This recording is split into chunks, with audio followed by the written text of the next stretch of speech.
Assalamu alaikum. Good morning. I would like to thank you all for joining us today in the second Kuwait Orthopedic Conference. We'll be starting the sports session, the second session of this conference. First of all, I'd like to welcome Professor Saoud Al-Ubaidi, who will be talking about walking speed following surgical procedure of spine, upper and lower limbs. He's a Chief Physical Therapist Consultant in Dar al-Shifa Hospital. Please, Professor. Good morning, everybody. First of all, I would like to thank the organizing committee for giving me this opportunity to share my research with you.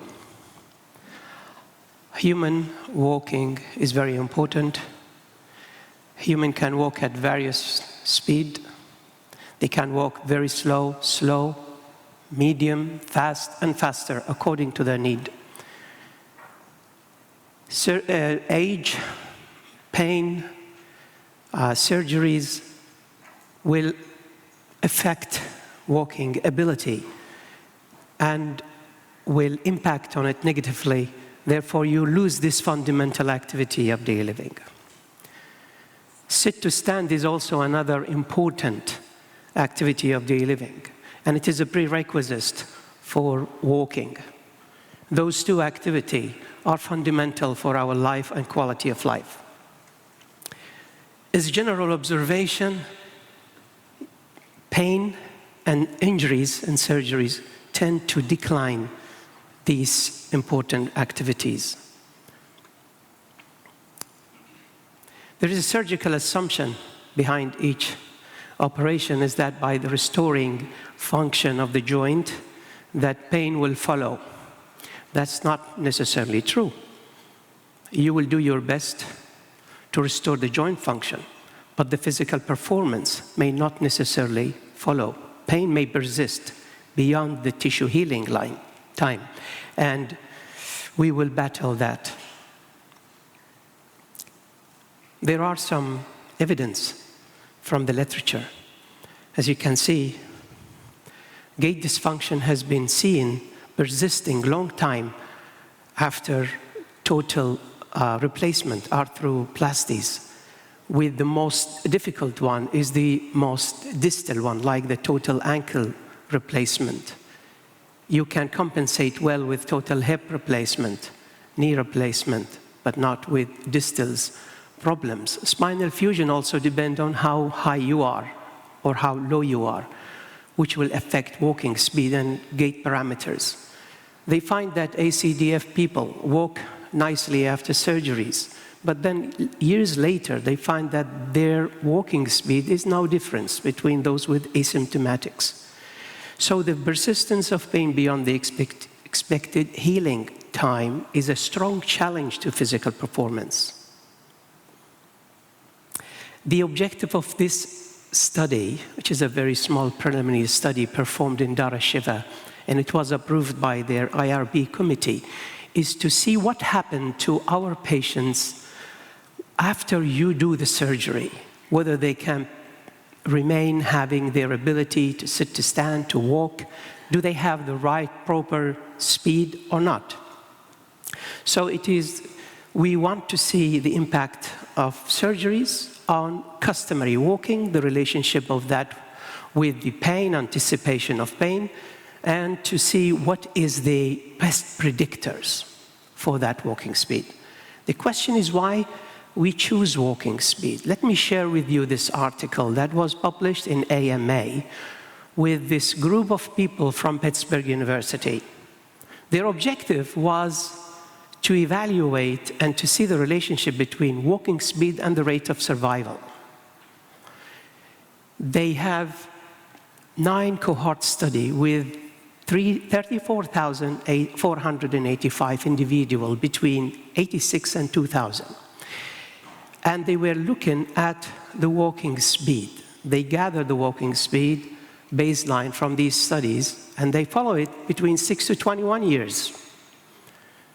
What they found that survival rate is important was associated with walking speed with an increment of 0.1 meter per second Whenever you have a 0.1 meter per second increment in your rehabilitation, you have a good survival.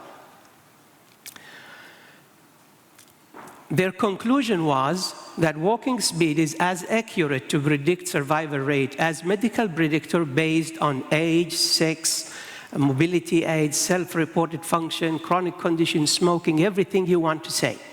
So they named it as the vital sign.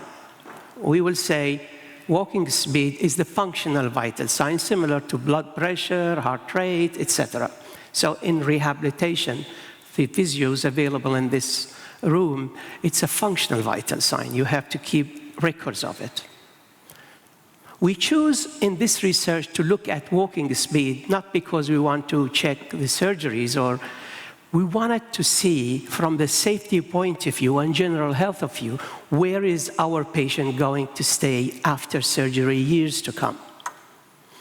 Because it is reliable, it is valid, it's predictors, it's correlate with every vital aspect. Why again? Look at this evidence from all the studies. What you see now,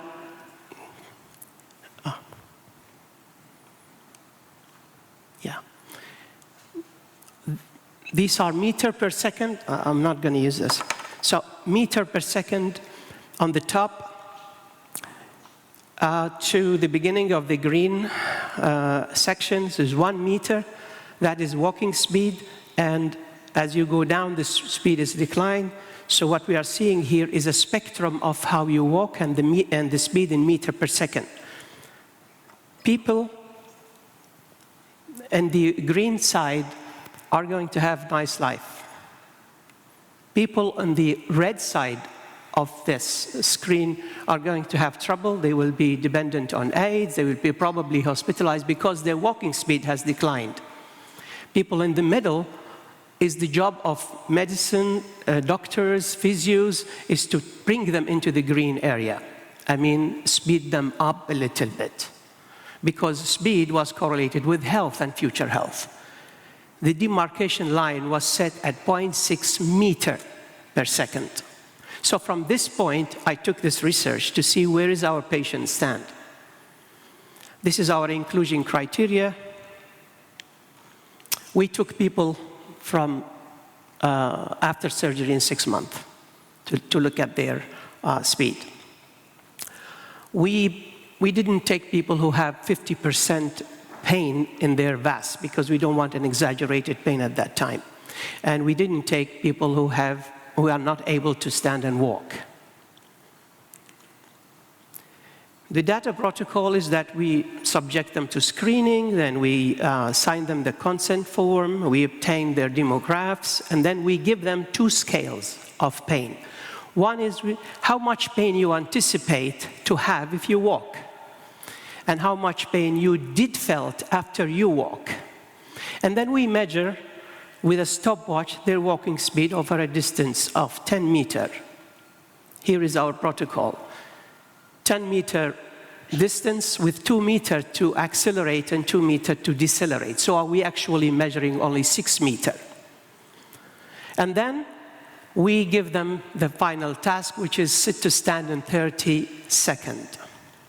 We collected these data, and here is our demographs. We have 106 individuals. It's just a sample of convenience. Mostly female, and their age between 40 to 84, and the years after surgery between 1 and 9 years. So we have a nice reflection of post-operative function. We have nice accumulation of people in each group. We have the left, total knee replacement, arthroscopies, hip replacement, etc., you name it. So we were looking at upper, lower, post-operative surgery. We divided them into upper group, spine, and lower group.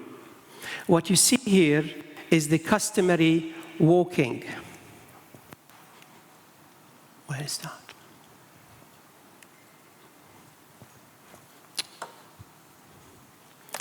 The normalized customary walking speed is the speed divided by the distance, so we call it normalized walking speed.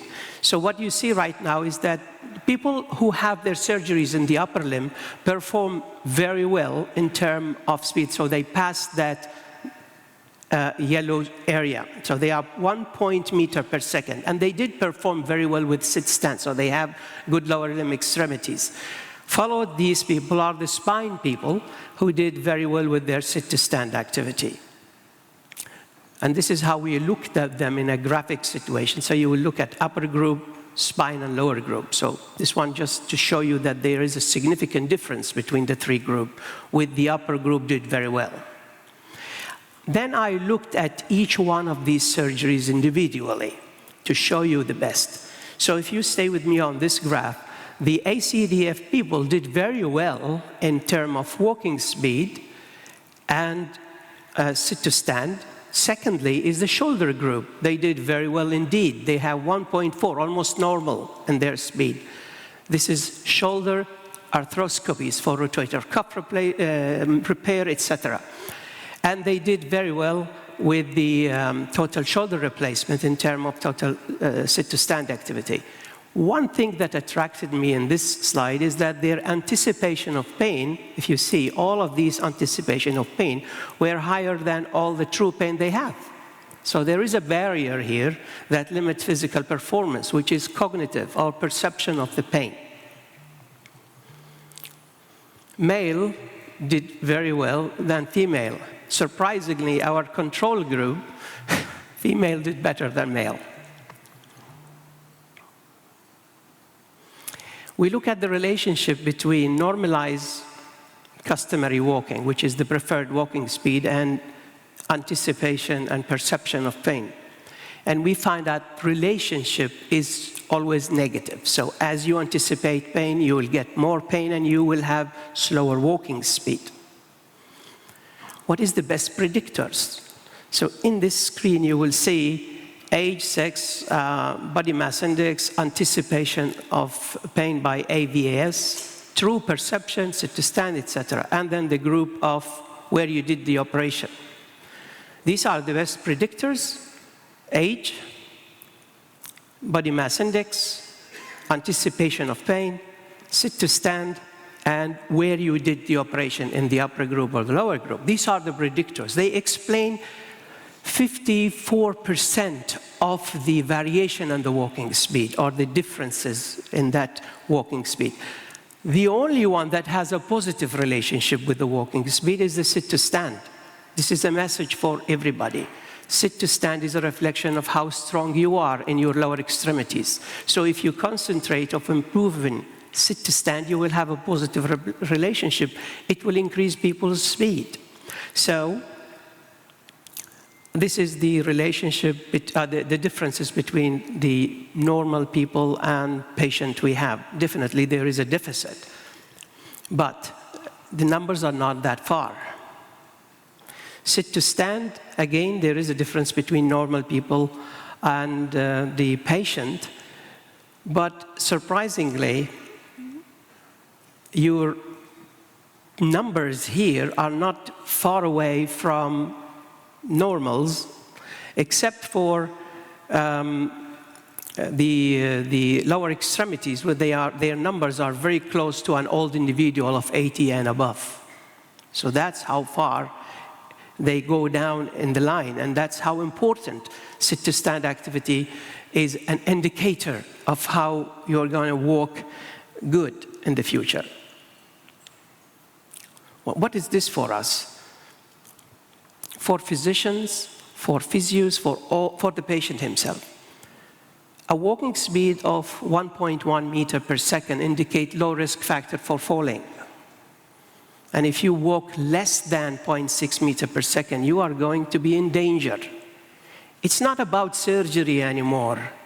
It's about future health. It's about preventing people from harming, from falling, from getting into hospitals. So after surgery, we need to make sure that they have a good speed, because speed is attached and reflecting of future health. You saw this before, right? I showed you this slide before. Now look where we find our people in this research.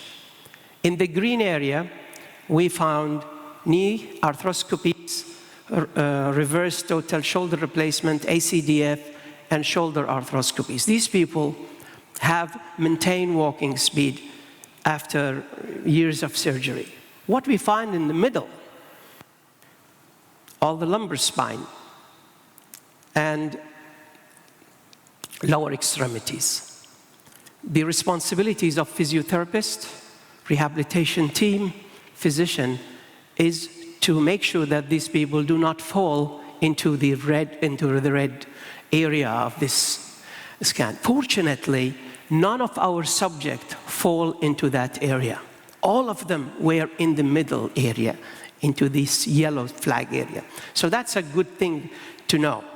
However, people with upper group of surgery in the neck, in the shoulder, are in the right place, and I think we need to just make and maintain their speed. We notice that people have anticipation of worse when they do performance, so they might need some psychological support. They might need to involve in other type of exercise other than just focusing on treating pain. Pain itself is different than what the patient is anticipation. I always remember this statement. What people say about their pain is different from what they actually can do. Sit to stand, believe it or not, a symbol in 30 seconds, ask the patient to stand up and sit is a good indicator for lower strength, and it can also associate with positive walking speed. This gentleman, Dr. Ralph Mopes, he's an editor of Spine, said, spinal surgeons are encouraged to consider the addition of gait analysis, particularly speed, in their assessment and to expand their outcome assessment and objective measure before and after intervention. How we walk is a summary index of our health. Now, walking, as I said, is a vital sign. What is the clinical relevance? Physios have to work hard to make sure not only focus on pain, but focus on the muscle that support and provide propulsion and speed to maintain the walking into the health section. An increment of 0.1 meter per second, as I said, is a meaningful, detectable change of future health. Below that 0.6 meter, people may lose their balance, increase sway, they may fall, and what next? Poor quality of life. In between 0.2 meter to 0.4 meter per second, this individual require assistance in all of their activity of daily living. They might be also hospitalized. So what is the use of total replacement or surgeries for these people? 0.4 to 0.6 meter per second, people can go out and enjoy walking, but they will have difficulties in crowds, so we'll focus on balance, we'll focus on challenging balance, static and dynamic. Individual who walk at least 0.6 meter per second and above, they can walk independently, they can go to have groceries, they can path themselves, they can be independent, not observed.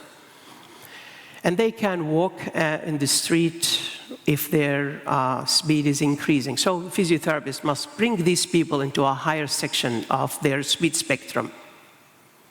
This is our people. And individuals who walk more than 1 meter per second will be in the, they will be ensured a good health in the future. Thank you.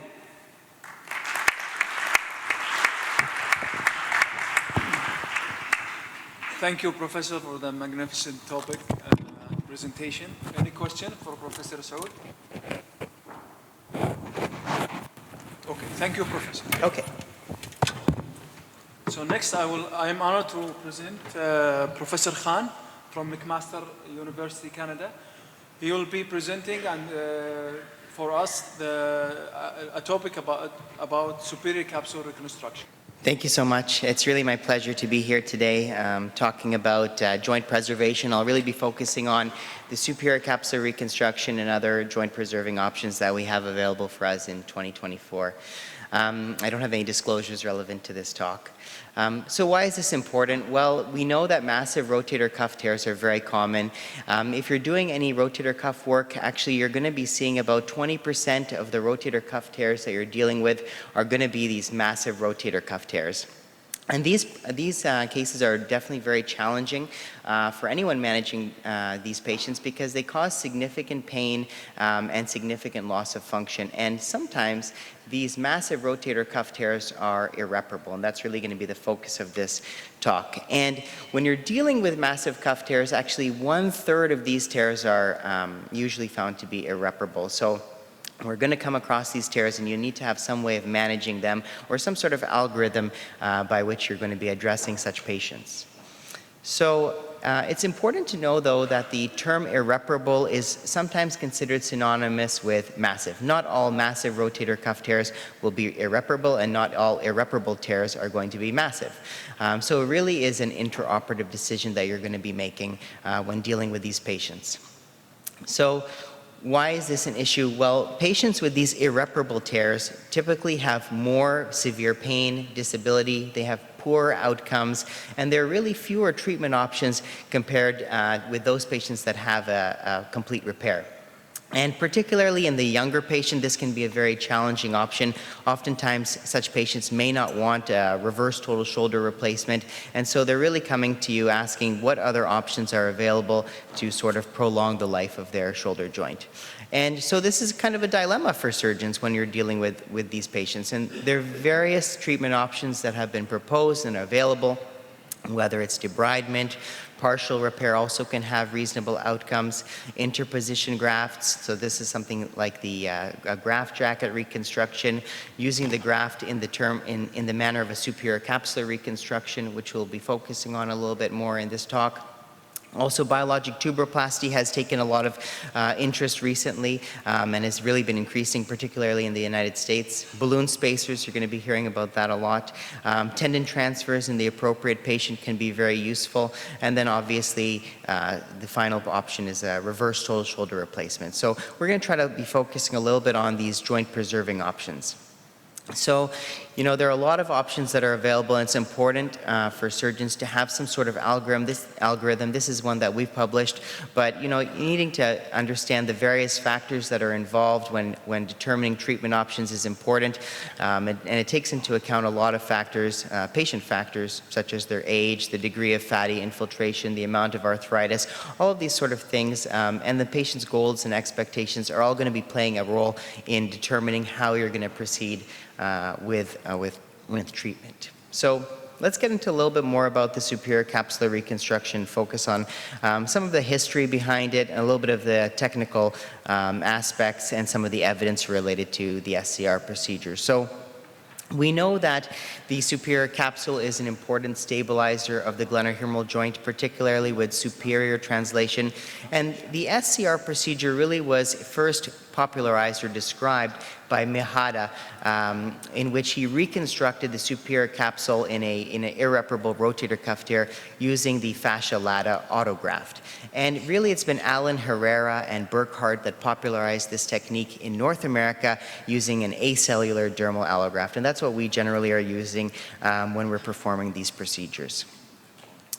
In terms of the biomechanics, again, we know that the superior glenohumeral capsule acts as a static stabilizer. It extends from the superior glenoid to the greater tuberosity, and it really acts as a tether to prevent superior humeral migration. And so the reconstruction of this, it really works on improving the biomechanics and optimizing the biomechanics of the shoulder so that patients can regain their function. And as we know, with massive rotator cuff tears, the superior capsule is completely disrupted, and that results in superior migration of the humerus and disruption of the glenohumeral joint and alters the mechanics. And this is a nice infographic that was published by Nick Verma out of Rush, and it looks at the different biomechanical effects of the superior capsular reconstruction. And so you can see here the graft resists the humeral head superior migration and improves abduction forces. It reduces subacromial contact pressures, and this is actually obviously reduced further with thicker grafts. And then the side-to-side suturing of the graft to the infraspinatus posteriorly and to the anterior tissues can really help in improving joint stability and also preventing the graft from elongating over time. And there's obviously some debate about what is the optimal graft. Nobody has really been able to reproduce Mahada's results, but when you're looking at all of the studies that sort of report on autografts and various types of allografts, independent of graft type, biomechanical studies really suggest that whatever you're using improves subacromial contact pressures at time 0. And so at a baseline, there's really no difference in terms of allograft and autograft in terms of biomechanics at baseline. And so with this popularity of superior capsular reconstruction, there has really been an exponential increase in research related to the superior capsular reconstruction. So we'll try to touch on some of that. And this is a paper that we've published. And you can just see the number of papers related to the SCR has just been increasing very rapidly. And if you look at the research, there are some signals as to who is an optimal candidate for a superior capsular reconstruction. And really, we're looking for those massive, irreparable supraspinatus or infraspinatus tears, patients that really have minimal rotator cuff arthropathy, Hamada grade 3 or less. The younger patient generally does better. And obviously, you want to have patients that have failed conservative management, and those that have intolerable pain and unacceptable function. And I usually find that patients that have pain more than loss of function tend to do better than those patients that are quite pseudoparalytic. In terms of contraindications, obviously any moderate to severe cuff arthropathy, any sort of major muscle dysfunction of the deltoid, lat, or pec is a contraindication. And then the subscapularis is a very important aspect when dealing with a superior capsular reconstruction. It should either be intact or repairable at the time of surgery in order to have a good outcome. Just as a review here, in terms of the Hamada staging, very important when dealing with these patients. You're really looking for those stage 1 and stage 2 where you don't have the acetabularization develop. Once you have acetabularization, I really think that patient has already passed the boat in terms of receiving a superior capsular reconstruction. Outcomes really drop significantly. Now, if you look at the number of studies, there are a number of studies that are out on reported outcomes. These are just a few of them, some published by Mahada and Harara and Patrick Denard and others. And you can see that in terms of improvement in ASES scores, there are improvements across the board, and improvements in terms of pain in the appropriate selected patient. Again, the SCR can be very helpful. We sort of summarized this in our publication in CRMM in 2019, where we looked at improvements in VAS scores. You can see in general the pain improves from about a 5 to a 1 after surgery, and improvements in range of motion. In general, patients get about 40 degrees improvement in their range of motion at a mean of 40 months post-op based on the literature. So who does well? This is another study that looked at, there's a meta-analysis that looked at different factors, and in general across the board, if you're looking at the literature, those patients that are younger, those patients that have intact or repairable subscaps, as we mentioned, those patients that don't have any acetabularization or arthritis, those that are active, and those that have intact grafts generally do better than those that don't. These are some tips to maximize your outcome, and we'll go over just some practical things intraoperatively with some video. But in general, I think patient selection is very important, and then there's some technical aspects when dealing with this. Graft selection, careful preparation is very important. Making sure you have a sufficient border around the graft to prevent suture cutout is very useful. Most of the time, these grafts will fail on the glenoid.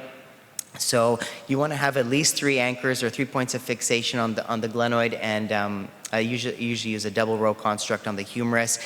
Thicker grafts generally do better than thinner grafts, so I try to have at least 3 millimeters of thickness or thicker. And then you want to make sure you don't excessively tension the graft at time 0. So having the arm in 30 degrees of forward elevation, 30 degrees of abduction can help with getting appropriate tension. And these side-to-side sutures can really help with biomechanical properties of the graft. I'll just go over quickly some video here. So first step, obviously, again, you want to confirm irreparability. So this is an example of a irreparable superior supraspinatus tear. And then I'll begin by preparing the superior capsule. I'll debulk the superior labrum, but I will keep the labrum intact as it does help with superior translation. And then I'll prepare the superior aspect of the glenoid. And then go ahead and prepare the humeral footprint. I'll prepare from the lesser tuberosity all the way to my repaired infraspinatus. I think it's really important to do a good preparation as you want to have excellent visualization and a broad bleeding base for the graft to integrate. As we mentioned, having multiple glenoid anchors, I'll try to have my anterior one at the base of the coracoid process, and then a 12 o'clock anchor, and then anything posterior up to my repaired infraspinatus. And then in terms of the humeral anchors, the anterior anchor will be just behind the biceps, and then the posterior anchor just in front of the repaired infraspinatus. Again, it's very important to measure and plan out your graft, so then you can use various tools to measure, but this is one example of those tools, and then you can measure the distances between these anchors, again in the appropriate arm position. One of the most important parts of the superior capsular really is the meticulous suture management. So having your medial anchors kept at the top of your cannula and your lateral anchors kept at the bottom of the cannula is very helpful to avoid entanglement, particularly when you're going to be passing the graft into the shoulder. Shuttling the graft is a team effort here, so I'll usually have my assistants or fellows pulling on the medial sutures while I'm simultaneously delivering the graft into the shoulder with a tissue grasper. And then at the end, lateral row fixation, I'll actually use the measuring device or a measuring device to help plan out where these anchors are going to go, because sometimes the graft laterally can move anteriorly or posteriorly. And I think if you follow those tips, you can really have a successful outcome. And then finishing off, the infraspinatus to the graft repair also can help improve biomechanical properties and improve the graft tension. And so this is an example of a completed repair here. So again, in the appropriately selected patient, you can have excellent outcomes. So this is an example of a patient that's 12 months post-SCR. He was pseudoparalytic before, and now he has full range of motion, so he's pretty happy with this. But again, a lot of things go into making sure that you have an excellent outcome. And the SCR can certainly help reverse pseudoparalysis, and that's been published before. But again, it really depends on the patient and all these other factors. I'm going to touch on briefly biologic tuberoplasty and balloon augmentation, just because they've become very popular recently in terms of managing massive rotator cuff tears. So biologic tuberoplasty has been recently described by Rafi Mirzayan out of California, and he basically looked at his patients that had a allograft reconstruction, whether it was a graft jacket, bridging allograft, or a superior capsular reconstruction. He found that those patients that either had a intact reconstruction or had the graft healed to the humerus did better than those patients that had the graft ripped off the humerus. And so he theorized that perhaps this also adds a spacer effect. And so he described this as the biologic tuberoplasty. So essentially, this is a graft that is just placed on the humerus. There's no spanning of the joint, and it's coupled with the infraspinatus repair and the other aspects of the superior capsular reconstruction. There's very little that has been published on it. Again, despite the fact that hundreds of these have already been performed in the States, only a couple of case series. So again, it's in very early phases of research. I just want to touch also briefly then on the subacromial balloon. Certainly it's been quite popular recently. It's an in-space device. It's filled with saline. It's biodegradable. It's inserted into the space between the humerus and the acromion, and it's theorized to improve the gap between the acromion and the humerus, decreases friction, and improves shoulder biomechanics. There are two good randomized controlled trials that have been published, one in Lancet and one that was industry supported, published in JBJS. They had a little bit of conflicting results, so I recommend having a look at these trials. Essentially, one of them compared balloon to partial repair, and the other one compared to arthroscopic debridement. They had, again, a little bit of conflicting result. The one comparing to debridement found that the balloon spacer was inferior to debridement, while the one comparing to partial repair found the balloon spacer was not worse than partial repair. So I think it's still a little bit early to draw any definitive conclusions, and so there's more research that I think is still warranted. And so I just want to have a few take-home points here. I think patient selection in this situation is essential. Intraoperative assessment and preparation is critical. There are many options that exist, so making a decision appropriately into which patient will do best with which option is important. Surgical technique obviously cannot be underestimated, and I think these joint preserving techniques can result in excellent outcomes in the right patient. Thank you very much.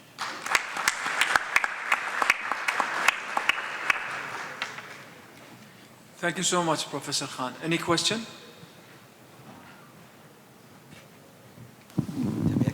Yes, Ali. Hi. Okay. So here we go. I have a question first, a couple of questions actually. So we'll start with the first.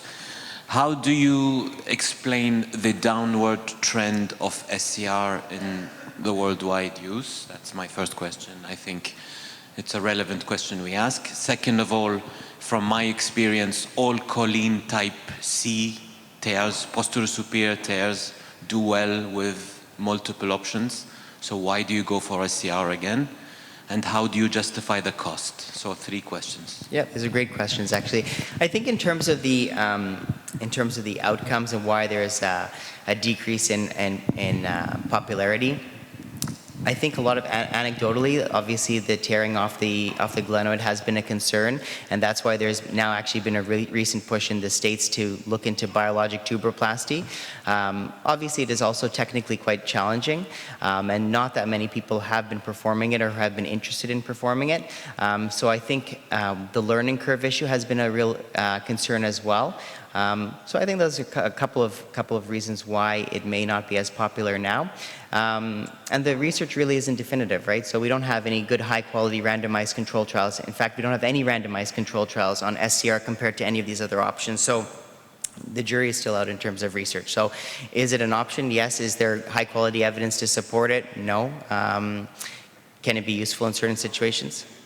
How often do I do it? I do about 30 cases a year in carefully selected patients.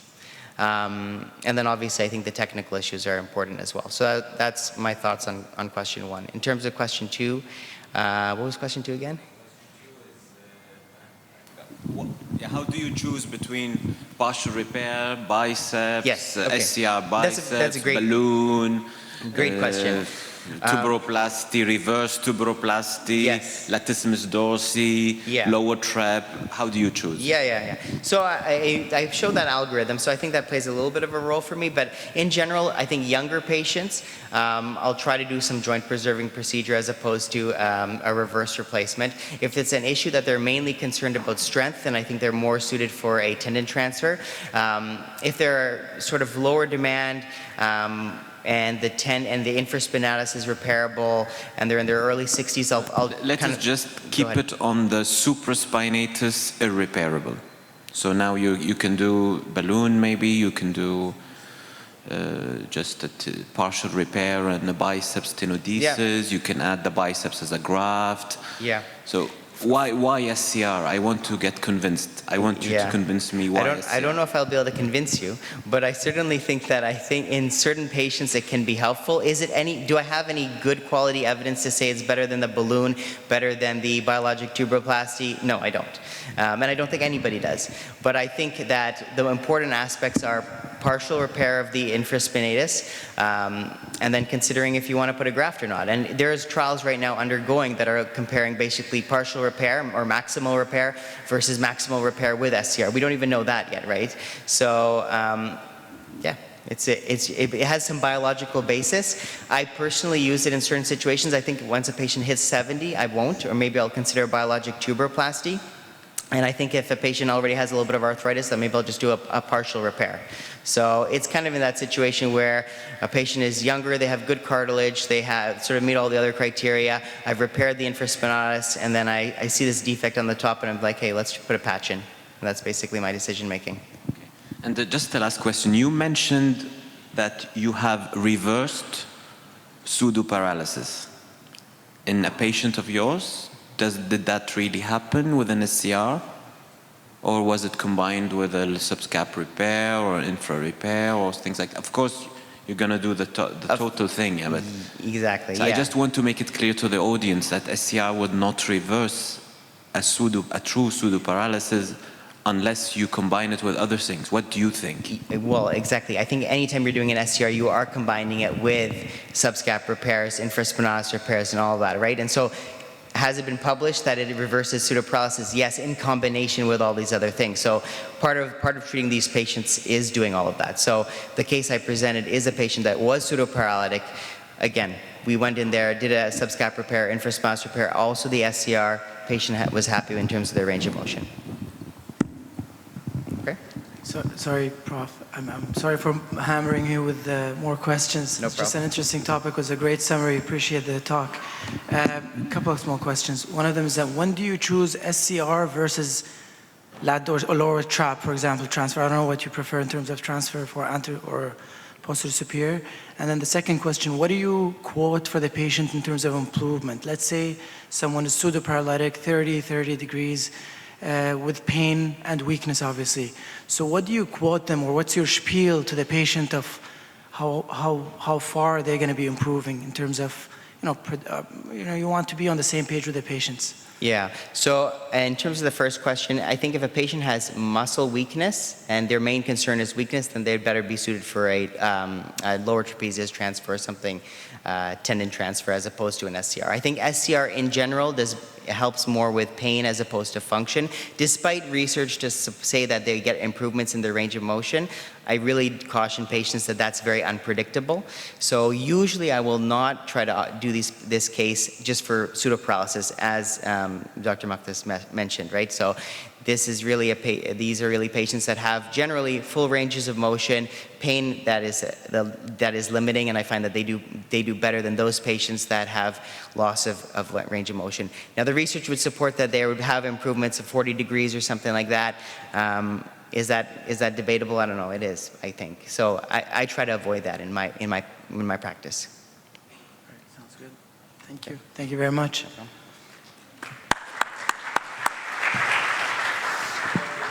Next talk we have is Dr. Ahmed Kamal, is an upper extremity, shoulder and elbow surgeon, senior specialist. He's going to be giving us a talk that I find very interesting, and I think it's very interesting to the audience because it's something that we all face in our practice, and there are so many different options to deal with. So he's going to talk to us about calcific tendinitis of the supraspinatus.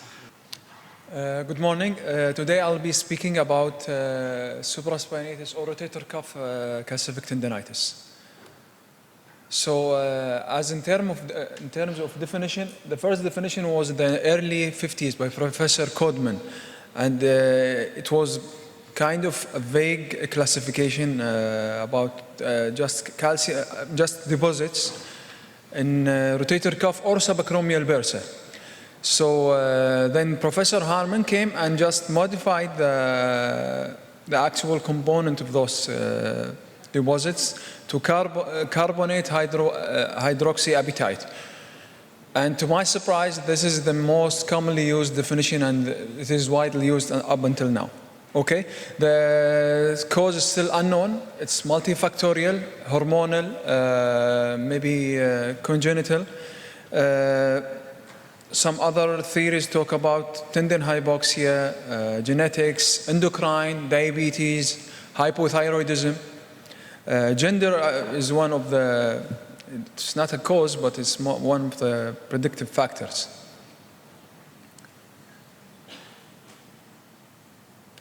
It's more common in female between the ages of 30 to 60. Shoulder pain, weakness, and or limited range of motion are the most common presenting symptoms of calcific tendinitis, supraspinatus calcific tendinitis. Can be asymptomatic in about 10% of patients. Can be associated with other causes of shoulder pain in about 50% of the cases. Those causes may be long-headed biceps tendinitis, rotator cuff tears, rotator cuff tendinitis. About 20% of patients have bilateral calcific tendinitis of both shoulders. Staging of calcific tendinitis. So We have actually two main types of classification used or staging in calcific tendinitis. The first one is just biomechanically. We're talking about pre-calcific, calcific, and post-calcific stage. And in that classification, we can see that the most stage with pain is the resorptive phase, part of the calcific stage. So patients who present to our clinic are usually within that phase. Also, we have another classification which is Gartner classification, which is classified into first, second, and third stages. And as you can see, the classification tends to resorb more with advancing stage. So it starts with a well-labelated hard mass. Then at the end of stage 3, you can see the cloudy appearance of the classification. So radiological evaluation. So we should always do the standard review, shoulder X-rays, ultrasound examination can be helpful, and evaluation can be helpful sometimes to have a better look about the size and the extent of the calcification. MRI, just because as I mentioned before, there are 50% of patients have other causes of shoulder pain. They have other rotator cuff pathologies, so MRI is helpful as well. And we should always assess size, shape, and site of calcification. Those are ultrasound and MRI images of supraspinatus calcific tendinitis. So treatment options, as always, we start with medical or non-operative treatment, including rest, non-steroidal anti-inflammatory, or sometimes local injections depending on the severity and the duration of pain. Physiotherapy has a very important role. Ultrasound-guided needling or barbotage is also a very helpful tool. And I think tomorrow Dr. Hamza Lari will be talking about those procedures. Also, we have a role for extracorporeal shockwave therapy in treatment of calcific tendinitis. There are multiple studies showing the benefit of shockwave therapy in treatment of calcific tendinitis, and most of them have excellent results regarding pain and range of motion improvements. Okay, so now we'll talk about patients who might or have a higher chance of failing non-operative treatment. Those patients will end up eventually having a chronic supraspinatus calcific tendinitis needing a surgical intervention. So those patient group include patients who have bilateral calcification, patients who have medial extension of the calcification, and patients who have calcification related or just in the anterior part related to the acromion, and patients who have high volume of deposits.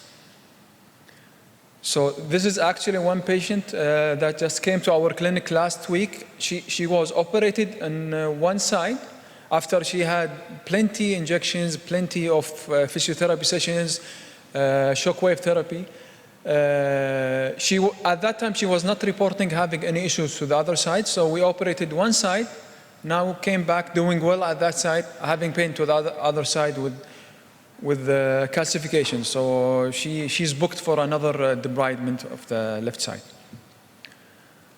So who gets a surgical intervention? Patients who fails non-operative, fails injections, fails physical therapy, patients who fails shockwave, barbotage. I think patients should try everything possible before going for surgery. Surgery should never be the first option. Patients who have other rotator cuff pathologies, rotator cuff tear, long head biceps, severe tendinitis or pain, and patients who have negative prognostic factors. So what type of surgeries we have? So first of all, we have arthroscopic calcific debridement, isolated debridement. You might add to it arthroscopic subacromial decompression, and also we might add rotator cuff repair. So what are the evidence supporting each of those options? So arthroscopic treatment of acute calcific tendinitis without rotator cuff repair compared to debridement, then repairing the cuff shows equal pain relief, shows excellent outcome in terms of pain, function, range of motion. The only issue is that post-operative treatment or post-operative rehab in the group of rotator cuff repair might take longer to return to normal activities compared to just debridement or debridement plus subacromial decompression. Also, there's a systemic review out of Spain. I think it was in the University of Madrid, and they have also equal results comparing all those three types of surgical intervention. So whatever it shows that whatever you do as a surgical intervention have a good outcome as long as you just decompress the deposit itself. So take-home messages: the causes of calcific tendinitis are still unknown. Is one of the common reasons of shoulder pain. About half the patients with calcific tendinitis have other shoulder pathologies, have other shoulder causes of pain. Imaging studies are critical to diagnose and to plan the intervention. Different non-surgical treatment modalities are all available. All surgical options for chronic resistant calcific tendinitis have excellent outcomes. I have a short video about basically we start by doing bursectomy, a very good bursectomy, subacromial and subdeltoid. Then we start poking with a cannula needle the deposits itself, trying to just extract the calcium. Different surgeons have different techniques. We use needles. Some people use a knife with a horizontal cut. Some people use a shaver with suction. So that's just basically what we do. And spoiler alert, I don't repair the cuff at the end of the procedure. So that's what basically we do in the calcific tendinitis supraspinatus. Thank you.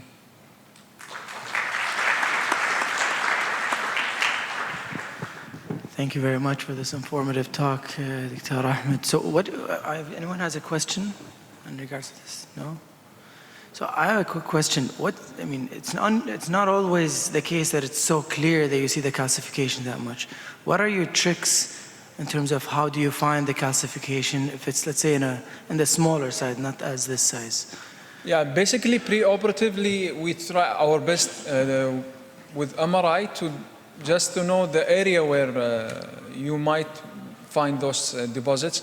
It's usually most studies have shown that it's in the posterior end of the supraspinatus, beginning of infraspinatus. So after doing a good bursectomy, that's where we try to find it. We usually blindly use a needle to try to have some deposits coming out, to decompress the cyst and see. Usually it's like a balloon popping out. So whenever you are successful, I'm with you 100%. It's not very obvious, not very clear to every time go and find it in the first attempt, but usually we use a needle blindly trying to find the deposits. Thank you. Yes, Ahmed, I have a question for you. Please. So I know your talk was supraspinatus calcific tendinitis, but we often see it in the infraspinatus, sometimes in the teres minor, and a lot of times in the subscapularis. Okay. Does that change your indication of going step by step? You said that if they are anterior to the acromion, is that also same as if it's posterior to the acromion? Do you have any idea? Should you go more aggressively on a subscap calcific tendinitis rather than a supraspinatus calcific tendinitis? Yeah, in cases of calcific tendinitis of subscap, usually patients present with higher degrees of pain and dysfunction. So I don't go directly to surgery in those cases. I try my best, but sometimes I think they have a higher failure rate compared to supraspinatus in terms of non-surgical treatments. Are you at ease to go for surgery? No. You're afraid to go for the Of course, subcalcific tendinitis. Of course. Dr. Nasser, what do you think? So I think it depends on what they're presenting with, because as he mentioned earlier, a lot of the calcifications might be asymptomatic, so the pain is more anterior. With the physical exam, you notice that it's causing a problem for them, then you address it. If you're going surgically, you go anyways, then you're addressing all calcifications that you see based on images. I found that, I have not done it, but I've seen it in some of the papers that CT scan might be helpful in certain cases if it's small to localize. As for the indications, the size, and you were asking about the acromion, the more medialized the calcification is, the higher rate of failure or the higher risk of failure of conservative management, and the larger the size it is. I believe 1 centimeter above. 1 centimeter. Yeah, is more, you need to go for surgery. So I think those things push me more into being more aggressive rather than trying out physio. And one of the things, I don't know if you would agree, Prof, a lot of patients, once you do the debridement, is that they have stiffness or frozen shoulder after that. And because the calcification, once you get it introduced in the joint, it irritates the joint and causes frozen shoulder. So, I don't know if anyone has any idea. Do you go to the joint? I try to avoid the joint. So in the French society where I was part of that study, and we saw higher stiffness rates if a glenohumeral exploration was even done. That's exactly what I was talking about. So if you are really sure that there is no glenohumeral pathology and you're going directly for a calcific tendinitis, then I advise to go directly to the subacromial space and to avoid going to the joint, as not to increase the risk of stiffness. Exactly. And of course mobilize them very quickly. This is also in favor for me, not to repair the very small tears that you create after doing the calcific tendinitis, as not to immobilize them for a long time, therefore not making them stiff. The only positive finding that I found in multiple studies talking about decompression and repair was the cuff integrity, which I think is MRI, it's just an MRI result in the finding. There are absolutely no difference in clinical outcomes. Right. Yeah, so I started doing the same because I saw a case that went into frozen shoulder, and I went to the literature, and since then I only go subacromial. I do not go to the joint just for that reason. The issue is when patients have long-head biceps tendinitis, which is very common at that age group. So to not remove that. Yeah. Dr. Nasser, regarding the calcific tendinitis not responding to conservative treatment, and we'll go to do arthroscopic. In small sizes, it is difficult to find it by arthroscope, and you hazard now to try to puncture to weak the rotator cuff. Okay, there is some papers published now to combine the ultrasound with arthroscope to localize your needle position and to attack the target. Exactly. To be honest, I've never been part of surgery using ultrasound allocation of calcification. What we usually do is just, as I mentioned before, it's the needle technique, we call it. The idea is not to poke too much, too near, so you don't have create a tear in the cuff.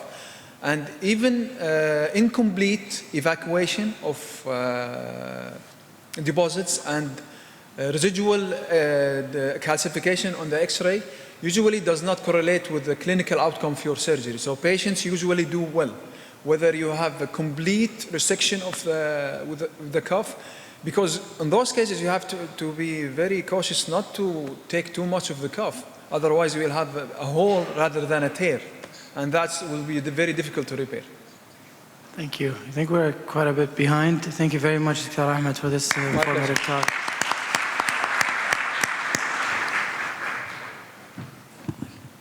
And now it's my turn and my honor to present my dear friend, Dr. Nasser Al-Nasr, who will talk through why ACL fails.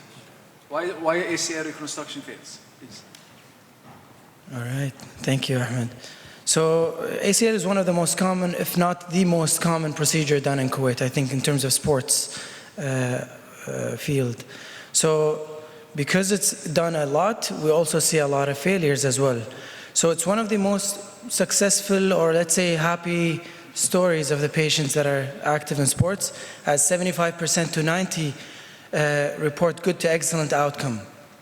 However, there is still significant amount of failures. There's 10 to 15% that would require revision.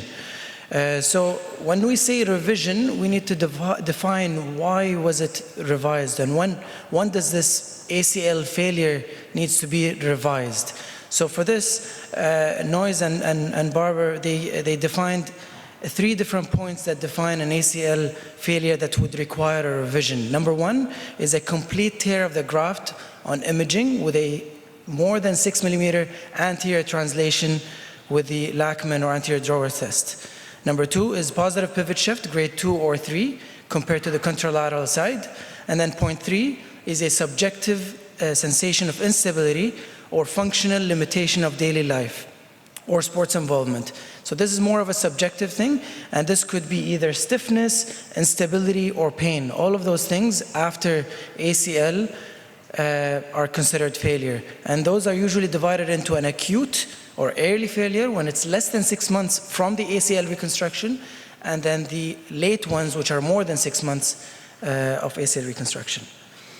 Those are the top 10, or actually most or 10 of the risk factors of ACL failures. And I'm going to go through each one of them briefly.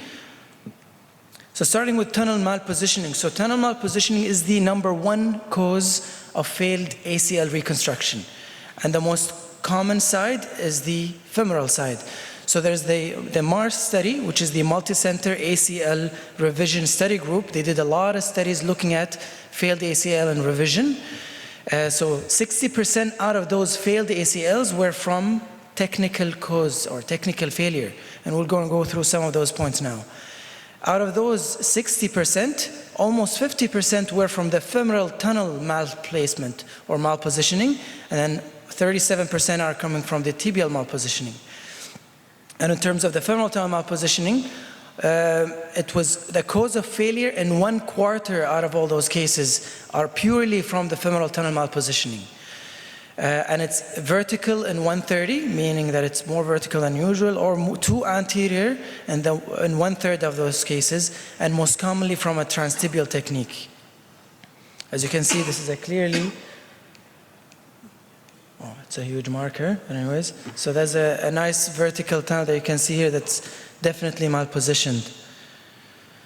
All right, so let's go through the proper anatomical placement of the ACL reconstruction. So in the top figures there that you can see, those are the lateral femoral condyle of the femur. So you can see the area that is marked with black is where the footprint of the ACL, the proximal or posterior proximal part is the anteromedial bundle, and then the more distal one is the posterolateral bundle. And then in the tibial part, you can see that's the lower half of those pictures are the tibial positioning. And there you see the anatomical footprint. The anteromedial part is the anteromedial bundle, and then the posterior part is the posterolateral. So the best and most accurate positioning of the ACL tunnel is the one that you can see in the second from the left, in which the positioning should be in the proximal posterior aspect of the footprint, which represent the anteromedial bundle. And in the tibia, the ideal situation would be in the center of the footprint. So when malpositioning, so how to avoid this is basically a lot of techniques that are done is you need to visualize the posterior wall. So when we're going through the femoral tunnel, you can see this is the posterior wall, so you got to make sure that you visualize it, not to have the tunnel too anterior or too distal. And then also one of the tricks is keeping the knee in 30 degrees of flexion, gives you a better assessment of the proximal or most proximal 2/3 of the femoral attachment. And also you need to assess the tibial tunnel with extension. So when I put my guide wire, I extend the knee fully, and with the scope I make sure that it's not impinging anteriorly in the intercondylar notch. All right. So basically, if you have a tunnel malpositioning, what's the problem that could happen? There are so many different things that could happen based on the malpositioning of the tibia or femoral tunnel. So if we go just briefly through each one of them, in the femoral tunnel malpositioning, if it's too anterior, then it gives you excessive tension and flexion because it's too tight on flexion, and it will be stiff in extension. Okay? While if it's too posterior in the femur, it gives you the consequences of that. It gives you excessive tension on extension, while it's lax on flexion. So it gives you instability in that. While if it's a vertical tunnel, then it could give you a nice anterior drawer stability, but it does not give you rotational stability. So that's why a vertical tunnel could fool you when you do a Lachman test. You can see that it's stable, but they still have instability. So that gives you an idea of what could be the cause. And then while in the tibia, if it's too anterior, that it could impinge in the notch and it limits extension. So you could have lack of extension due to that. While if it's too posterior, it gives you excessive tension on extension and impingement on the PCL on flexion. Those are the most common malpositionings. All right. So then the second risk, so we mentioned tunnel malpositioning. Second risk is missing an associated injury. So whenever someone comes in with an ACL tear, we've got to make sure that we rule out any associated injuries. That could include the menisci or ligamentous structures, including PCL, posterolateral corner, and MCL as well. So based on the literature, it's estimated that more than 15% of ACL reconstruction failures result from failed associated injuries. It could be ligament, cartilage, or menisci as well. So proper assessment and assessment of the stability of the MCL is extremely important. A lot of the cases when you have a grade 1 or 2 MCL tear in association with the ACL tear, we do not need to address the MCL because it could heal and then it would provide stability. And a lot of times as well, after we reconstruct the ACL, it provides adequate stability and they do not open up on valgus, so we do not need to address the MCL. But in cases that we do the ACL reconstruction and after that we feel that it still opens up in valgus, then the MCL should be addressed with a reconstruction. All right. Other associated injuries as well could be posterolateral corner, which is most commonly missed in those cases because people do not identify posterolateral corner if you do not do a proper physical exam, and that happens in 15% of cases. Because with chronic ACL tear, they would have laxity of the posterolateral corner and they could have instability that could need to be addressed. So failure to first address the PCL deficient knee before ACL reconstruction could cause failure. So if we're going to do a PCL and ACL, or let's say you ignore the PCL, then you would still have a lot of tension on the tibia posteriorly with a lax PCL. So you need to make sure whether you stage it or do it a single stage, you have to make sure that you address both ligaments. So the debate between single stage, meaning that we do them all in one setup, versus staging them, is that the rehab process is different in ACL reconstruction versus PCL reconstruction. So some people like to do the PCL first, rehab them because it's a slower rehab, the PCL tends to lax, and then after that they do an ACL reconstruction to have the more accelerated rehab. One more important factor not to miss is being addressed more in the past decade is the posterior horn of the lateral meniscus or root tear. This is a secondary stabilizer, as we all know. So if you fail to address a root tear, then you are having a lot of stress on the ACL reconstruction and not addressing the root. Because that's a secondary stabilizer, you lose the hoop stresses, which would lead to early OA and increased load on the ACL. So the third risk factor is a hardware complications. So fixation is the weakest link in the early post-operative course. So that's known, that's documented in literature. So we're talking the first 6 to 12 weeks, you're purely reliant on the screw or the button or whatever fixation method that you use. So you gotta make sure that you do them properly. So the things that you increase the risk of failure is if there is a screw divergence. So as you can see in this picture up here, is that, let's say this is a BTB graft, so when using, this is completely off.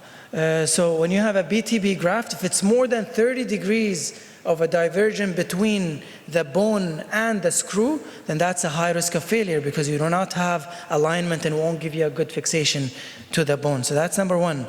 Number two is screw protrusion in the joint. So when we're putting the screw to fix the tibia, as you can see in the bottom over there, is that you want to make sure that the screw does not go to the joint, because that's going to keep attritioning the ACL graft every time they move and would increase the risk of failure. So if I'm in doubt, I always look at the joint when I put the screw to make sure that the screw is not going all the way to the joint. In weak osteopenic or osteoporotic bone, which is not as common in ACL, which is usually in a sport or active athletes, but still, middle-aged women that are active, maybe they have some osteopenia, you gotta make sure that you do hybrid fixation if you feel the bone is weak, whether you supplement your tibial fixation with an extra fixation, whatever it is, or you can use dilators that can compress the bone, so when you put your screw, it will be more robust, the fixation, as opposed to a weak purchase. There's also a potential risk of tunnel widening with bioabsorbable screws, which we use commonly. However, there are no significant findings seen clinically on research. All right, so the risk number 4 is improper graft tensioning and isometry. So that's one thing that we do once we prep the graft and we take it out. You know, it's still a tendon that there is an amount of creep that you might have. So you don't want this graft to creep on you while the patient is doing the rehab. So what we do after we harvest and do the suture management, you can see there on the picture, is that we put them on the table and we subject them to tension to lose that creep within that tendon. So there's no clear consensus on how much Newton you put them under, but it's between 15 and 20 for BTB and 80 Newtons for the hamstring. And sometimes we do them intraoperatively and some people do them, some surgeons, is that while it's in the patient, we put a tensioning device and they check the proper tension to make sure that they lose this creep. Cycling is also one of the things that could reduce the laxity in the tendon. So once the tendon is in, prior to fixing it in the tibia, we cycle the knee multiple times to make sure we lose that creep. And then fixation of the graft, there is no clear numbers, but definitely not much more than 30 degrees of flexion. So between 0 and 30 degrees is when we fix the tibial screw to make sure that we have it in a proper tension. Because if you fix it in, let's say, 90 degrees of flexion, then you're having it at risk of having too much tension and higher risk of failure. So risk number 5 is graft selection. Although jury is not out when it comes to this, and there's a lot of debate when you go to studies between hamstring, BTB, quad is coming in the game right now, but overall a lot of studies are talking that BTB is stronger than hamstring, and hamstring, not necessarily stronger, but less failure rate than hamstring, and hamstring is less failure rate than allograft. And I would say quads is kind of in between BTB and hamstring. So those are a couple of studies that they looked at. They're from the Moon Group, which is a multi-center orthopedic outcome network. They looked at ACL reconstruction in high school and college aged athletes. So that's aged between, what was the age of the group? So they were between 16 and 25, and they looked at the failure rate in both, and they saw that hamstring had 2.1 times higher failure rate in hamstring compared to BTB autograft. And also this is another study also by the Moon Group in which they looked at 2,488 primary ACL reconstructions. When they looked at the failure rate, it was higher in younger age group, higher activity level, and allograft. So allograft was a higher failure rate, and then hamstring compared to BTB. There's one more study that was from the New Zealand registry, which they looked at 7,000 ACL reconstructions, and patients with hamstring reconstruction had a higher failure rate when compared to BTB. Risk number 6 is failure to address malalignment. So this is an extremely important thing to look at, not necessarily in the primary setup, but when you're looking for the revision patient, is that you want to make sure that you do not have coronal or sagittal imbalance. So basically, if there is an imbalance when you're looking at the mechanical axis of the femur and tibia of more than 3 degrees, then this should be addressed surgically with a high tibial osteotomy, or it depends on where the malalignment is. You need to address that. And when you're looking at those patients, make sure that you assess them clinically and you make sure that they do not have a varus thrust. So what's a varus thrust? Is a patient when they walk, during their swing phase, you see that the tibia goes into varus, and then once they put the step in, it corrects. So that's a varus thrust. So make sure you look at that whenever you have any patient with a failed ACL. Also, posterior tibial slope, or more specifically, lateral posterior tibial slope, is also something in the past 5 to 10 years is being more addressed. So when you have more than 12 degrees of posterior tibial tilt, then this study that was published in the AJ, American Journal of Sports Medicine, found that there is a 5 times increased odds of failure of the ACL. Because if you have an increased tibial slope, as you can see here, in the middle picture, let's say, so you would have a higher risk of, or higher tension or strain over the ACL, which gives it more load and higher risk of failure. So this might need to be addressed surgically with a closing wedge osteotomy of the anterior tibia. So risk number 7 is infection. It's classified under the biological causes. It's a very rare risk with ACL. It's quoted at 0.5%. However, if it happens, it's a big issue that is very annoying to deal with, because they could require either washouts or revision of the whole construct. The most common organism is Staph epidermidis, and then the second most common would be Staph aureus. Risk factors, as we all know, smoking, diabetes, and hamstring autograft is higher risk than BTB when it comes to infection. One of the things that we do to reduce that risk is we soak the graft with antibiotic or vancomycin gauze to reduce the risk of infection. Risk number 7 is younger age. As we mentioned in an earlier paper, is that younger age, or young patients younger than 20 are significantly higher risk of having failed ACL, especially if they're active in sports, while patients that are between 20 and 25 are still at a significantly higher risk, but less so than the ones that are less than 20. So what to do with those cases is whether to add lateral extra-articular tenodesis, which is something that is being more popularized and more studies are talking about over the past few years. So this is to be added in younger patients. And then the other thing that you could consider is in younger active patients that are involved in collision sports is to do BTB autograft as opposed to hamstring. Risk number 9 is improper PT protocol.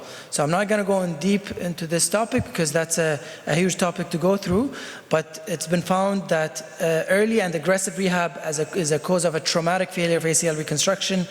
Graft is usually the tricky part that I always tell my patients is between 6 to 12 weeks is the highest risk of failure, or not failure, is that when the patient feels that they're doing good, that they're back, they can do everything, but at this phase is when the graft is being vascularized. So that's where it's at the weakest link. So they should not be aggressive when it goes to that. There's a lot of debate about open, closed chain, quad strengthening, that is a higher risk of failure, but there is some recent study that say it does not affect that outcome.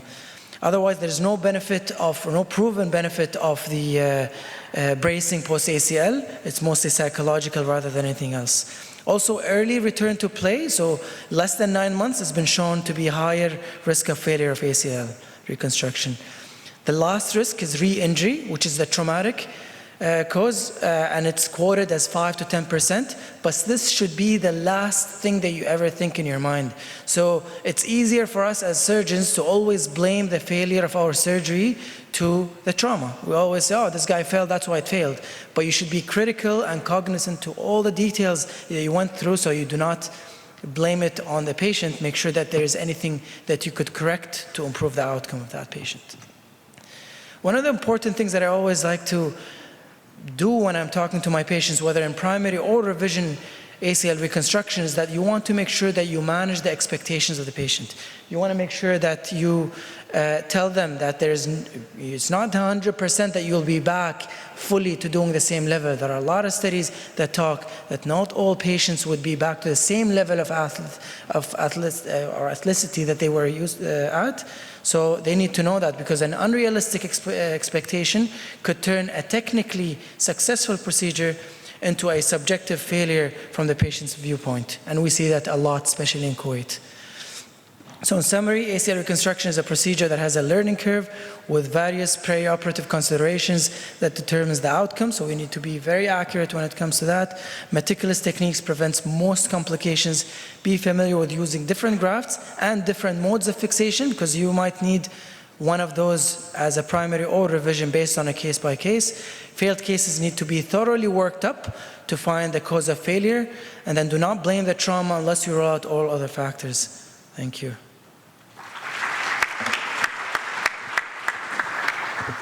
Thank you so much, Dr. Nasser. Any questions for Dr. Nasser? So we are about 20 minutes late. So I might think about canceling this discussion. So our last, again, we welcome Professor Khan, talking about management of anterior shoulder instability and subcritical bone loss, glenoid bone loss. Please, Professor. Okay. I'll be talking about current concepts in anterior shoulder instability, and I'll focus on subcritical bone loss, but we'll cover a little bit of the whole gamut of shoulder instability. My disclosures are not relevant to this talk. So why is this important? Well, we know the shoulder is the most commonly dislocated joint in the body. In the United States, there are more than 70,000 shoulder dislocations that occur annually. This really is a problem that affects young male patients. The most common dislocation, as we know, 90% of shoulder dislocations are anterior, and there is a high rate of recurrent instability. Depending on what you read, subsequent instability rates can be more than 14% or even higher, and it really depends on various patient factors. And I think recently, over the last 10 to 15 years, we've had improved understanding of bony defects and how these contribute to recurrent instability, and this has really led to improvement and further refinement in our treatment algorithms. So there is a continuum of shoulder instability from no bone loss to this subcritical bone loss, and then obviously to the critical bone loss. And I want to highlight, sometimes things are very clear. I think on the example on the left, most surgeons would do some sort of soft tissue repair or capsular ligamentous repair. And on the example on the right, I think most surgeons would be doing some sort of bony augmentation procedure, whether a ladder J or a distal tibia allograft. But sometimes things are a little bit of a gray zone, and I want to illustrate that with this case here. This is a 23-year-old male patient that had an initial dislocation a year ago and subsequently has had 5 dislocations, 4 in the last month. And when you look at their imaging, they have 11% glenoid bone loss and an on-track Hill-Sachs lesion. So some may debate whether to do a bony augmentation in this case, or if this patient is better treated with some sort of soft tissue repair, such as a Bankart repair with remplissage. So we'll cover some of that in this talk today. I want to start off just in the first time shoulder dislocation. Certainly there's been a little bit of interest and discussion recently on managing these patients. So this, really the question is, should every single first time shoulder dislocation go directly for surgery? And recently there have been a number of publications, especially in the North American literature, supporting early surgical intervention for these first time dislocators. This is an example published in Arthroscopy. They looked at 10 prospective studies comparing Bankart repair versus conservative management for a first-time dislocator, and they found that there's a 7 times lower recurrence rate with surgical treatment in comparison to conservative management. And Rachel Frank out of Colorado also published a similar study in AJSM just last year, and they looked at randomized controlled trials comparing operative and non-operative treatment of first-time shoulder dislocators, and they found that 6% of those patients that had surgical management experienced recurrent instability in comparison to almost 50% of non-operative treatment. So then the question is, should every single shoulder dislocation just go ahead and get surgery? And I think this is a nice paper published in BJSM, looked at 22 randomized controlled trials, and overall these trials are not the greatest. They're moderate quality evidence. And while they do say that, there's a decreased risk of recurrent instability with surgery, they found that 47% of patients that did not have surgery, that were treated non-operatively, actually did not experience a redislocation in 2 years. So if you were to treat everybody surgically, you would end up over-treating potentially about half of patients. So how can we do a little bit of a better job in terms of identifying which patients are going to be at higher risk of failure? And so there are many different scoring systems that are out. John Tokish published this paper in sports health, and he coined this term of the non-operative instability severity index score, the NISI score. And so there's a few factors that are important that potentially could increase risk of failure. Type of sport, collision athletes, obviously, age, bone loss that's detectable on radiographs, if there's a dislocation versus subluxation, arm dominance, and gender all play a role in terms of recurrent instability. And we're very familiar with the ISI score. Certainly, I don't necessarily use this in determining whether a patient should get a Bankart versus a Latarjet, but I think it is important for surgeons that are managing these patients to look at some of these factors and kind of get an idea or a gestalt about those patients that are going to be at higher risk of failure. Again, age, competitive or combat type of sports, any degree of shoulder laxity, Hill-Sachs lesion, or glenoid loss of contour. So all of these increase risk of failure. And I think there is still some more research to be done in terms of who should be optimally managed surgically. So we're actually doing a large randomized control trial comparing these. So stay tuned for those results. Now, in terms of recurrent instability, I think the main concept that we should really be focusing on is bone loss. And I really want to highlight some of the research that's related to how bone loss impacts treatment algorithms when managing these recurrent dislocators. So I think one thing that we've really realized recently is that not all bone loss is the same. So it doesn't just matter that, okay, there's a Hill-Sachs lesion or there's some glenoid bone loss. The size and the location of the bone loss is critically important. And so we consider this as bipolar consideration of bone loss. And bone loss is actually very common. It's often under-recognized and underestimated. And so just an example of this is a radiographic study. They looked at 160 patients. 73% of them actually had some degree of Hill-Sachs, and 78% had a Bankart lesion or some bony loss on the glenoid. And another example is a CT analysis study. They looked at 218 shoulders, and actually even in first-time shoulder dislocations, 41% had some degree of glenoid bone loss or glenoid bony involvement, and it goes up to 86% in recurrent dislocation. So when you have a patient that has shoulder instability, it is critically important that you are really scrutinizing for bone loss. And so when we're talking about bone loss, how should we be assessing bone loss? Certainly, I think in 2024, 3D CT is the most reliable, and this has been shown in a number of studies to be the most reliable way of evaluating bone loss. Now, there certainly is an option for 3D MRI, and so if your institution offers that, a couple of studies have also shown that that is a reliable alternative.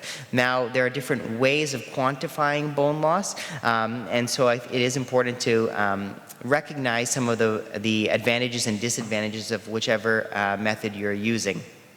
So this is a nice paper actually published in Arthroscopic Techniques that compares diameter-based methods and surface area-based methods. So the advantage of surface area-based methods is they may be a little bit more accurate, or the advantage of diameter-based methods such as a PICO circle of best fit technique is that they are easy to apply, they're readily available, but it may slightly overestimate bone loss. So when you are doing this assessment in clinic using the 3D on-face image of the shoulder, just be aware that you may be slightly overestimating bone loss using this technique. And again, using this 3D on-face is your best view of glenoid bone loss.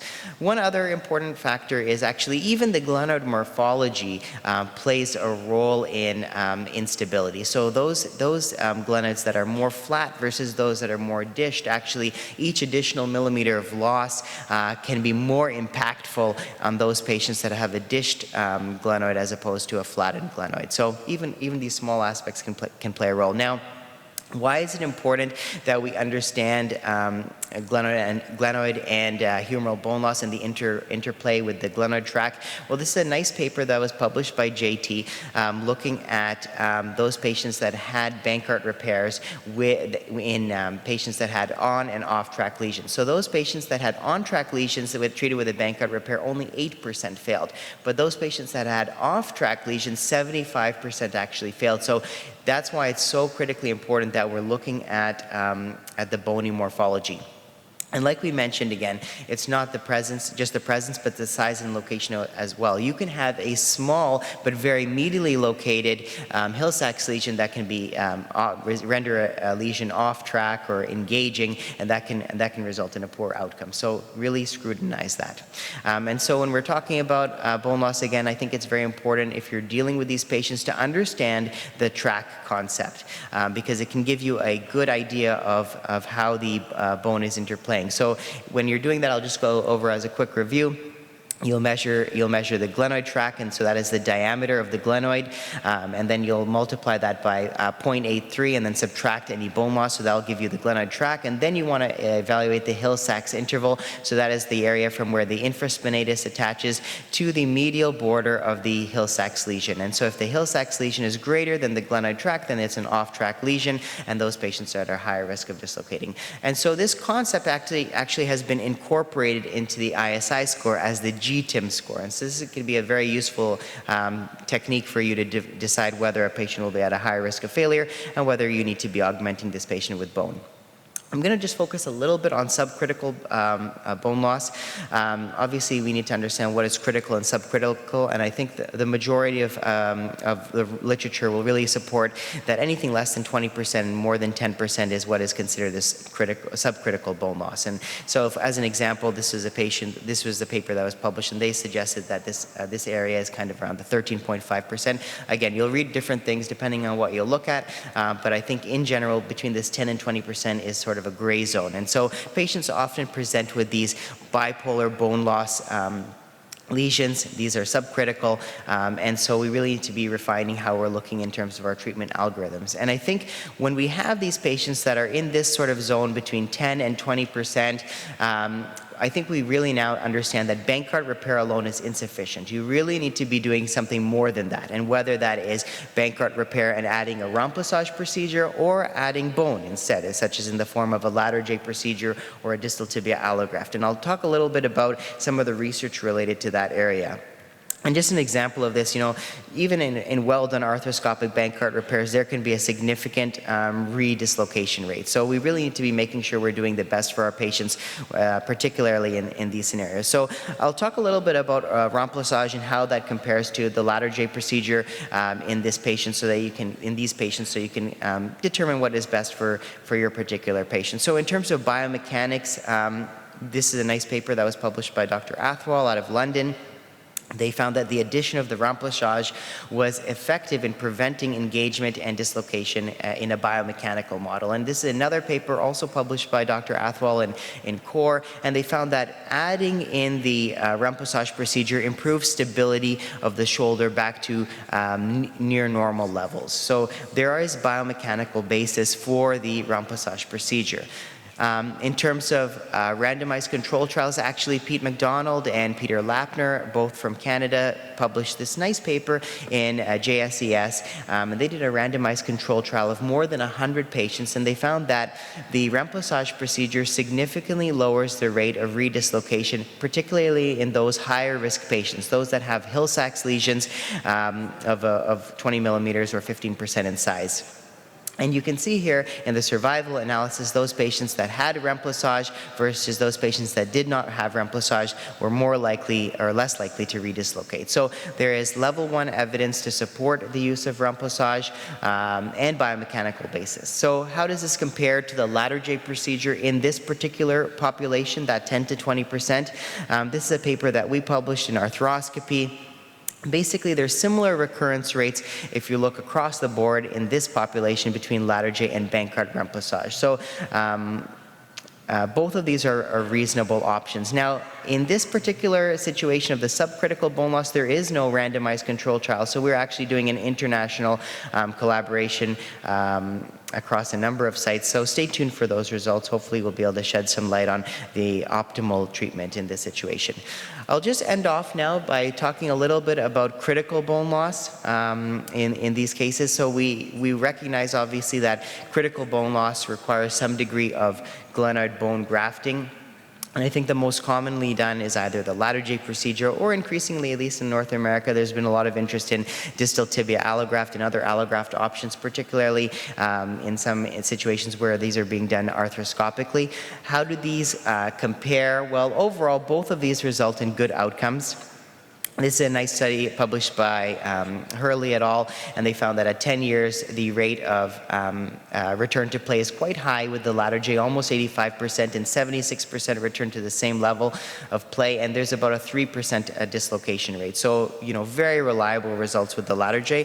And out of Rush, Dr. Cole also published looking at the lateral J versus free and bone block procedures. They actually found very similar, so about 5% redislocation rate with these procedures. So either way you go, you have pretty reliable outcomes. So in terms of the stabilizing mechanism for the lateral J procedure, we know there are a number of different aspects of the lateral J that play a role, including the bone block itself, the sling effect, and the repair of the CA ligament. And so the distal tibia allograft, I'll just touch on it a little bit. It has a nice curvature that can replicate that of the glenoid, or at least be very close. Some aspects about the harvesting. And whether you're using buttons or screws, I think the jury is still out. Both of them have reasonable outcomes. We did a meta-analysis, which is called a network meta-analysis, where we looked at all different types of treatments, and I think that has a little bit of interesting findings that we can kind of hang our hat on when we're dealing with these patients. In general, when glenoid bone loss is quite low, it doesn't matter what procedure you're doing. When you're getting to that 10 to 20%, there's a decrease in recurrence with lateral J in comparison to Bankart repair. When you have a Hill-Sachs lesion, there's a significant reduction when you're using lateral J or Bankart repair with remplissage in comparison to Bankart alone. Regardless of the bone loss, if you do a lateral J procedure, you have very reliable results. And as your bone loss increases, you have a significant rate of failure for the Bankart repair. I'll just skip over a little bit of surgical technique for the Bankart with remplissage, just in terms of due to time. And so I'll just finish off here with some treatment decision making. In the end, these are very individualized treatments. You want to take into account previous dislocations, timing, especially if these are athletes of in-season versus out-of-season, sport position played, the level of play, handedness, risk of recurrence, and the long-term goals of the athletes. And again, as we mentioned, the injury itself, bone loss, presence of a Hagel lesion, or if this is just a simple labral tear. And then some more take-home points. Again, recognize bone loss, 3D CT scan is critical, understand bipolar bone lesions, and use the track concept. In general, as you're getting closer to the 20% bone loss, you're going to have a higher risk of failure with soft tissue repairs, and I think remplissage can really be helpful in certain situations. So thank you very much.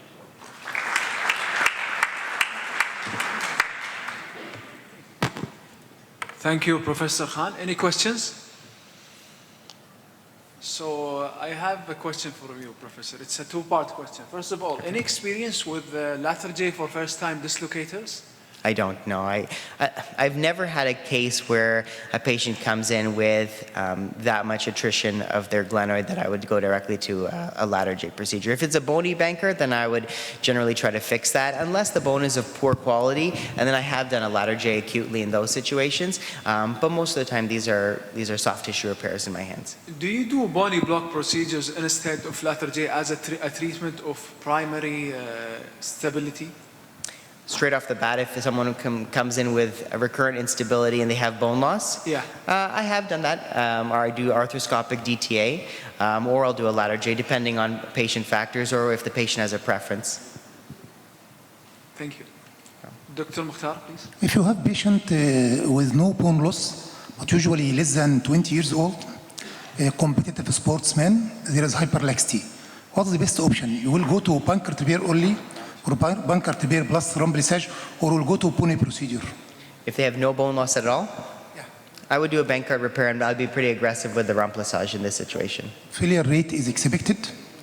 I think there is. According IC score? I mean, hyperlaxity, obviously there is a higher risk of failure, but this is a tough situation. I don't like adding bone in a situation where there is no bone loss at all. I think you're basically doing a hyperphysiologic amount of bone, and some of it's going to resorb anyway. So I'll try to make it as anatomic as possible.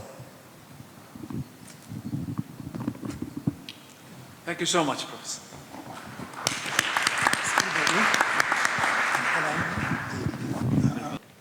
First of all, can we welcome back Dr. Professor Saoud Al-Abaidi?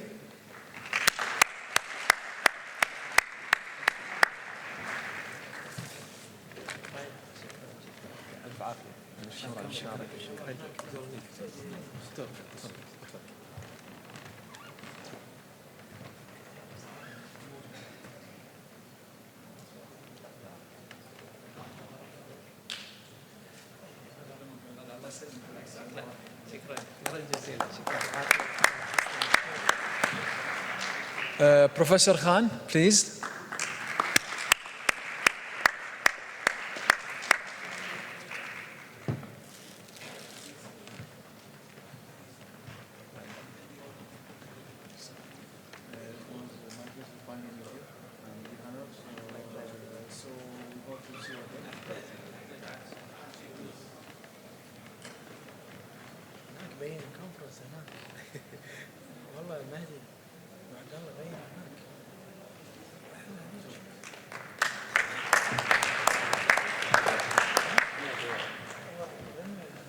منو عندك الاسم؟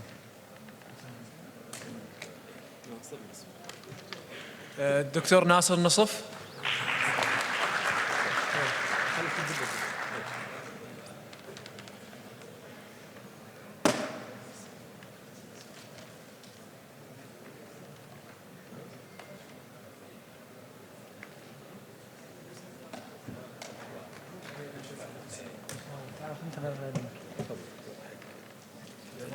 Last but not least, Dr. Ahmed Kamal, for his moderating and the great speak.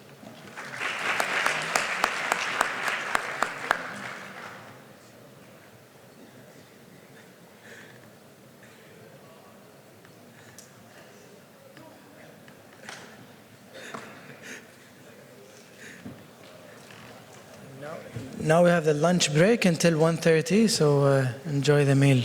See you at 1:30. صح؟